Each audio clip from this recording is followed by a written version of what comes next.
The Indiana Pacers, yes, are a good basketball team, but also they really aren't that good. Let's dive into it. So as you guys can see by the title of the video, yes, I think that the Indiana Pacers are a good basketball team, no doubt. But there's something that's been happening in the playoffs which is kind of out of their control, which I fully believe is the reason why I'm saying that they are not that good, as some people might think they are. And of course, you guys can probably go ahead and speculate. I'm gonna go ahead and dive into it later in the video, but first I want to go ahead and break down this Pacer team and talk about some of the great pieces they have. So before I get into it, make sure to drop a like and subscribe. It's very much appreciated. Follow my Instagram at Crumble Takes, my reel at Crumble Takes, and my Twitter at Crumble Takes. It's very much appreciated. Comment who your favorite player on the Indiana Pacers is, and let's get straight into it. So starting off, we're gonna talk about the so-called superstar on this team, even though I firmly believe that he isn't a superstar, but you know, he's still the star of the team, Tyrese Halliburton. Now this year in the playoffs, Tyrese Halliburton has had some, well, he's had some bad games and he's had some really good games. Like these past two games he's had versus the Knicks have been really good, and he had some stinkers in there as well in that Milwaukee series and in this Knicks series as well. Now Tyrese, he was hooping before he went ahead and suffered a hamstring injury. He was shooting crazy from three, he was doing some crazy things, and then he suffered that hamstring injury, and then things finally just started to decline a little bit. Like when I say a little bit, I really mean a lot. And then the playoffs started, and then he was still kind of declining in that Milwaukee series, but he's truly back to his, you know, his form in these past two games I've seen versus the New York Knicks. He's been hooping. Now Tyrese Halliburton's personality, I personally don't like. I fully believe that he is a front running dude. Yes, I'm gonna say what everyone says on Twitter. He is a front runner. He does only talk when he's up, because if you looked in like the Milwaukee series when they lost games, he wasn't talking crap, but he's out here hitting the pops meme in game 4 when the series is tied 2-2. So when he's up and they're doing well, yeah, he's gonna go ahead and talk his stuff, but when they are down, yeah, he's not saying anything, which I think is a bad idea, because in the wise words of MJ, well, that's all right.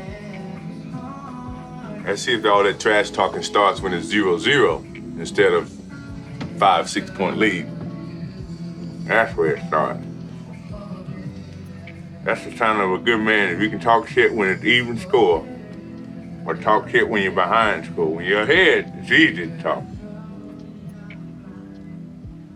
I fully believe this is what you should live by. This year in the playoffs, he's averaged 19 points, 8 assists, and 5 rebounds. I mean, some decent stats, but besides Tyrese Halliburton, they also have some great players on this Pacer team, and the reason why I still call them a good basketball team. They also got a guy they went ahead and traded for at the trade deadline, being Pascal Siakam, and hey man, those first two games that he played versus Milwaukee, he absolutely destroyed us. That man had like 35, 40 points. He was just cooking. This year in the postseason, he's averaged 20.7 rebounds and 3 assists. He's a great guy. I'm gonna get into a little bit later. I feel like Giannis would have ate this up. I'm not gonna lie. It would have been barbecue chicken alert if Giannis would have played, but I'm gonna get into that a little bit later. The Siakam still, he's another great piece that this Pacer team have. And don't forget like Miles Turner, a guy that I wish my Milwaukee Bucks have, but they sadly don't. He's an athletic big man. He can go ahead and shoot some threes. Man, I remember being devastated when Brook Lopez would go ahead and try to play defense in the paint, because Turner would just go ahead and just knock a 3 down like it was nothing. So that's kind of like the big 3 of this Pacer team. I would say like those are the big 3 stars on this team, but they also got some great role players. I cannot lie. Nemsmith, you know, he can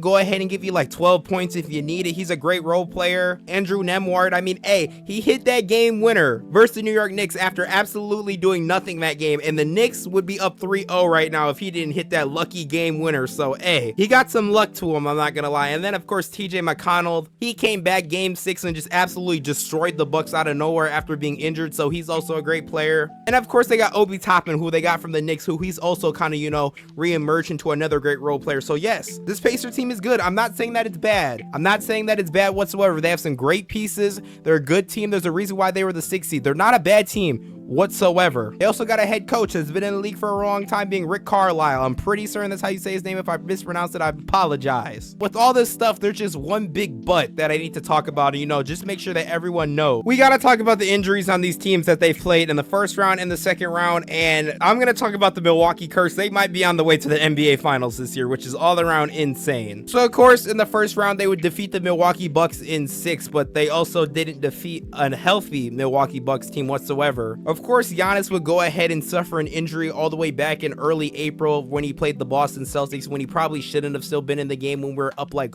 20 points on the Celtics. They were getting dominated. So Giannis didn't play the whole series. He really tried his best to go ahead and, work his way back, but it just was not possible with the calf injury he suffered. And then Damian Lillard, well, he played game 1, and then game 2 he also played, and then in game 3 he would go ahead and suffer an injury. And in the third quarter in overtime, Doc Rivers even came out and said he was just going to get used as a decoy because Dame just didn't have that explosiveness in him anymore. And if you rewatch the film, you can clearly see Dame just didn't have that explosiveness anymore. He just stayed in the corner on whole possessions. And then during the series as well, Chris Middleton technically wasn't 100%. He was questionable going into every game because he went ahead and rolled his ankle, even though he was still hooping. Man, I gotta give props to Chris, man. And when your 3 best players are hurt, I know it's like adversity, you gotta have some players to go ahead and fill through those roles, but you gotta be like, man, when your 3 best players are hurt and like your all-star superstar player didn't play the whole series, you gotta be like, well, Pacers, man, they did beat a Milwaukee team that is supposed to be really good, but also they had some injuries. Injuries are always something that someone's gonna go ahead and talk about when someone goes on a playoff run. If Giannis played, even though I'm a Bucks fan and people might call me biased, I truly believe the Bucks would have beat the Pacers. It's a whole new atmosphere in the playoffs. I know Giannis still played and the Bucks still lost, but I truly believe Giannis Antetokounmpo was not gonna let this Bucks team lose to the Pacers in the playoffs this year. He wasn't gonna let it slide. Giannis probably would have averaged around 40 points in this series, and I'm being so for real when I say that, and I will stand on that. It's just really sad that this Bucks team went out like that, but hey, the Pacers, they made it to the second round, bro. Everyone's like, oh, they played the Knicks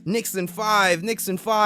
This Pacer team doesn't know what to do. They're finally gonna play a good team that's fully healthy. Yeah, that's starting to freaking take a toll on them now. So the Knicks went ahead and went up 2-0 in this series, right? And they went ahead and did that without Julius Randle. He's been out since like February with an injury. He went ahead and took season-ending surgery to his injury, so he's been out for like a long time. And people said it wouldn't have even matter if he played or not because his field goal percentage in the playoffs is absolutely dog. But you still gotta throw him in there on the list. Then Bojan, which I'm pretty certain that's how you say his name, he went ahead and got hurt in the Sixers series, so he's also been out. And also Mitchell Robinson's been out. And then one of the Knicks' best players, OG Anunoby, would go ahead and suffer a hamstring injury, so now he's out. With all these players out, if Nembhard didn't hit that game winner in the Knicks, let's just say in a hypothetical world he didn't, the Knicks go up 3-0. I believe that the Knicks would probably go ahead and win the series. They would have another game like game 3. Brunson balls out, Dante balls out, Josh Hart as well, and they do everything they possibly can to go ahead and win. This Knicks team would easily probably get steamrolled by Boston, but hold on.